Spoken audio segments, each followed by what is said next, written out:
पुरानी हवेली का बुलावा। बरसात की रात थी। बिजली आसमान को ऐसे चीर रही थी जैसे कोई राज बाहर आना चाहता हो। शहर के छोटे से फ्लैट में बैठी आर्या को एक अनजान नंबर से कॉल आया। है लोग। दूसरी तरफ से धीमी भारी आवाज आई कि क्या आप सीमा त्रिवेदी की बेटी बोल रही हैं न? आर्या का दिल धड़क उठा। जी, पर आप कौन है? आपको और आपकी बहनें काव्यार को तुरंत सूरजगढ़ आना होगा। आपके नाना जी की हवेली के बागे में जरूरी बात है। आपकी किस्मत उस करेली से जुड़ी है। Call cut. आर्या ने घबरा कर अपनी छोटी बहन काव्या को आवाज दी। काव्या, मम्मी ने कभी अपने मायके के बारे में कुछ बताया था? काव्या ने सिर हिलाया। नहीं, वो तो हमेशा उस जगह का नाम सुनकर ही चुप हो जाती थी। दोनों को बस इतना पता था, उनकी माँ ने शादी के बाद अपने परिवार से सारे रिश्ते तोड़ दिए थे। लेकिन किस्मत, हवेली, बुलावा, ये सब कोई मजाक नहीं लगा हाथ था। दोनों बहनें ट्रेन से सूरजगढ़ पहुंची। स्टेशन छोटा सुनसान और अजीब साइडर भरा माहौल। एक बूढ़ा ड्राइवर उनका नाम लेकर खड़ा था। आर्या, बिटिया। काव्या, बिटिया, मैं हवेली से आया हूँ। आप हमें कैसे जानते हैं? आर्या ने पूछा। वो बस मुस्कुराया। यहाँ हर कोई जानता है कि दोनों बहनें वापस आएंगी। दोनों एक दूसरे को देखने लगी।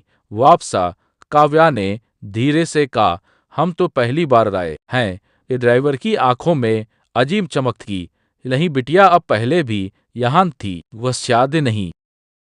विशाल पुरानी टूटी खिड़कियां और मुख्य दरवाजे पर लोहे का बड़ा ताला अपने आप खुल गया। अंदर कदम रखते ही ऊपर से किसी के दौड़ने की आवाज आई। ठक ठक ठक। काव्या फुसफुसाई, दीदी यहाँ, और कौन है? तभी दीवार पर टंगी एक पुरानी तस्वीर जमीन पर गिर गई। आर्या ने उठाकर देखी। उस तस्वीर में दो छोटी बच्चियां थी, बिल्कुल आर्या और काव्या जैसी। पीछे लिखा था, मेरी दोनों पोतियां 2008। आर्या का हाथ कांप गया। लेकिन हम तो कभी यहाँ नहीं आए। तभी ऊपर से दरवाजा जोर से बंद हुआ और एक लड़की की आवाज गूंजी, तुम लोग वापस क्यों आए? तीसरी लड़की। हवेली की सीढ़ियों से ठंडी हवा नीचे उतरी। ऊपर अंधेरा और वही आवाज फिर गूंजी, तुम लोग वापस क्यों आए हो? काव्या ने आर्या का हाथ कसकर पकड़ लिया। दीदी, चलो यहाँ से चलते हैं। लेकिन तभी ड्राइवर की आवाज पीछे से आई, अब जाना आसान नहीं है बिटिया। दरवाजा रात होने के बाद खुद बंद हो जाता है। दोनों ने पलट कर देखा। मुख्य दरवाजा सच में धीरे धीरे बंद हो रहा था, बिना किसी के छुए। धड़ा में हवेली में अब सिर्फ सन्नाटा था। हिम्मत जुटाकर दोनों सीढ़ियां चढ़ी। हर कदम पर लकड़ी शर्मरा रही थी। ऊपर लंबा गलियारा और आखिरी कमरे से हल्की रोशनी आ रही थी। दरवाजा आधा खुला था। आर्या ने धक्का दिया। अंदर एक कमरा, पुराने खिलौने, टूटा आईना और बीच में कुर्सी। कुर्सी पर बैठी थी एक लड़की, उम्र लगभग 16-17 साल। लंबे बाल से फ्रॉक, लेकिन चेहरा उदास। वो धीरे धीरे सिर उठाती है और दोनों बहनें जड़ हो जाती हैं, क्योंकि वो लड़की का व्याज ऐसी दिखती थी, बिल्कुल वैसी। आर्या हकलाकर बोली। लड़की मुस्कुराई। मैं तो यहीं रहती हूँ सालों से, तुम लोग ही तो चली गई थी। काव्या की आवाज काफी नहीं, हम पहली बार आए हैं। लड़की उठी, धीरे धीरे उनके पास आई। झूठ, तुम दोनों और मैं, हम 3 बहनें। कमरे की दीवार पर एक पुरानी दरार थी। उसके पास वही तस्वीर लगी थी जो नीचे गिरी थी, लेकिन इस बार तस्वीर पूरी थी। उसमें 3 बच्चियां थी, आर्या, काव्या और वही लड़की। पीछे लिखा था, आर्या, काव्या और अन्या, मेरी 3 पोतियां। काव्या फुसफुसाई। अन्या, ये नाम तो मैंने सपनों में सुना है। लड़की की आंखों में आंसू थे, क्योंकि तुम मुझे भूल गई उस रात के बाद, सब मुझे छोड़कर चलिए। तभी कमरे की बत्ती अपने आप बुझ गई। अंधेरे में सिर्फ अन्या की आवाज, जिस राह आग लगी थी तुम दोनों बचाई थी, पर मैं इस हवेली में रह गई। कमरे का दरवाजा अपने आप बंद और गलियारे में किसी के पैरों की दौड़ती आवाज, जैसे कोई और भी इस हवेली में लो बोला, जो मिटा दी गई। कमरा अंधेरे में डूबा था। आर्या ने मोबाइल की टॉर्च ऑन की, रोशनी सीधी अन्या के चेहरे पर पड़ी। पहली कुर्सी खाली थी।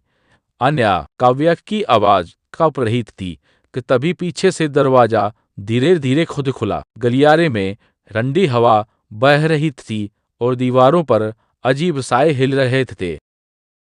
गलियारे के आखिर में एक दरवाजा था, जला हुआ, काला पड़ा हुआ। उस पर लिखा था स्टोर रूम, लेकिन नीचे फर्श पर उंगलियों से खोचा रिया कथा, मुझे बचाओ। काव्या अचानक रुक गई। उसकी आंखें खाली हो गईं। दीदी, ये कमरा मैं जानती हूँ, यहीं हम भी छुपे थे। आर्या का दिल जोर से धड़का। तुझे एक याद आ रहा है? काव्या के हाथ कांप रहे थे। आग लगी थी, सब चिल्ला रहे थे। कोई दरवाजा बाहर से बंद कर गया। कहा।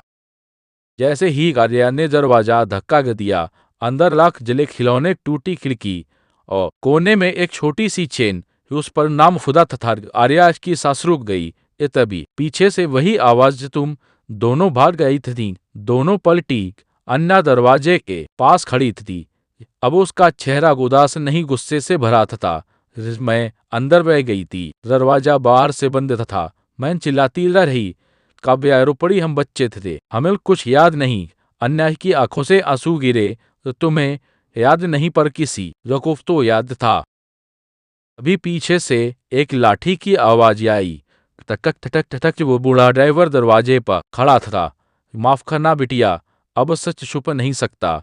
आर्या चिल्लाई। तुम जानते कह गई। उसने सिर झुका लिया। उस रात हवेली के मालिक तुम्हारे नाना जी सिर्फ 2 बच्चियों को बचा पाए। हवेली में वसीयत थी, संपत्ति सिर्फ जीवित पोतियों को मिलेगी। कमरे में सन्नाटा। आघात सा नहीं थी, किसी ने दरवाजा जानबूझकर बंद किया था। काव्या हुसाई। किसने? ड्राइवर ने कांपते हाथ से ऊपर की ओर इशारा किया। तुम्हारी माँ। आर्या पीछे हट गई। नहीं मम्मी, ऐसा नहीं कर सकती। अन्या की आवाज टूट गई। उन्होंने सोचा, तीनों में बांटने से अच्छा है 2 ही रहेंगी। कमरा ठंडा पड़ या। अन्या धीरे से बोली, अब फैसला तुम्हारा है। सच दुनिया को बताओ या मुझे। यही भटकने 2 हवेली हिलने लगी। दीवारों से धुआं निकलने लगा। मुक्त या बदला। हवेली कांप रही थी। छत से मिट्टी गिर रही थी। अन्या बीच कमरे में खड़ी थी। उसकी आंखों में दर्द था, फरक नहीं। आर्या ने हिम्मत करके कहा, अगर ये सच है तो हमें भी सजा दो। हम भी उस रात का हिस्सा हैं।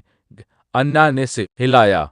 तुम दोषी नहीं थी, तुम बच्चे थी, पर सच दबाया या सालों तक। काव्या रोते हुए बोली, तो हम क्या करें? ड्राइवर ने कांपते हाथ से दीवार की एक ढीली ईंट हटाई। अंदर से एक पुराना लिफाफा निकला। ये असली वसीयत है, जिसमें लिखा है संपत्ति तीनों पोतियों में बराबर बांटी जाएगी। आर्या समझ गई। मतलब अगर अन्या नहीं रही तो सब बदल गया। ड्राइवर की आंखें भर आई। मालिक सच बताना चाहते थे, पर हाथ से के बाद तुम्हारी मां ने सब रोक दिया और मुझे चुप रहने को कहा। अचानक आर्या को मां की बातें याद आई। वो हर साल एक दिन कमरे में बंद होकर रोती थी। किसी का नाम लेती थी, अन्या। काव्या हुसाई। शायद उन्हें पछतावा था। अन्या की आवाज नरम हो गई। मैं बदला लेने नहीं रुकी थी। मैं चाहती थी कोई सच्चाई माने, तो कोई के कहे कि मैं मौजूद थी। आर्या घुटनों पर बैठी। अन्या, तुम हमारी बहन हो। हम सबको सच बताएंगे, तुम्हारा नाम मिटने नहीं देंगे। काव्या ने चेन उठाकर अपने गले में डाल ली। कमरे में अचानक गर्माहट फैल गई। हवेली का कब ना रुक गया। अन्या मुस्कुराई। पहली बार। अब मुझे जाना होगा। धीरे धीरे उसकी परछाई धुएं की तरह हल्की होने लगी। ध्यान रखना, किस्मत छीनने से नहीं, बांटने से बढ़ती है। और वो गायब हो। सूरज की रोशनी हवेली में पहली बार साफ दिख रही थी। टूटी खिड़कियों से हवा आ रही थी, पर डर नहीं था। आर्या ने फोन निकाला। सब रिकॉर्ड करेंगे, सच सबको बताएंगे। काव्या ने सिर हिलाया। 3 बहनें थी हैं और बहेंगी। कैमरा दीवार की उस तस्वीर पर जाता है। अब उसमें तीनों बच्चियां साफ दिख रही थी। नीचे लिखा था, परिवार खून से नहीं, सच से जुड़ा रहता है।